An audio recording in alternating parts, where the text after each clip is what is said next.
دعاؤں کی قبولیت کے 5 اوقات: اذان اور اقامت کے درمیان، فرض نماز کی ادائیگی کے بعد، بارش برستے وقت، تہجد کے وقت اور سفر میں۔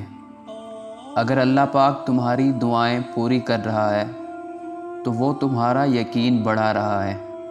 اگر دعائیں پوری کرنے میں دیر کر رہا ہے تو تمہارا صبر بڑھا رہا ہے۔ اگر تمہاری دعاؤں کا جواب نہیں دے رہا تو وہ تمہیں آزما رہا ہے۔ اس لیے ہمیشہ دعا مانگتے رہا کرو۔ آج ہم دعا مانگتے نہیں، پڑھتے ہیں، جیسے طوطا رٹے رٹائے جملے بولتا ہے، اسی طرح ہماری دعاؤں کا حال ہے۔ اللہ کے بندوں، دعا تو دل کی گہرائی سے نکلی ہوئی آہ ہوتی ہے جو کہ سیدھی عرش کو چیر کر اللہ تعالیٰ تک پہنچ جاتی ہے۔ اے اللہ پاک، ہماری جو زندگی گزر گئی اس پر ہم تیرا شکر کرتے ہیں اور اپنے گناہوں کی معافی مانگتے ہیں۔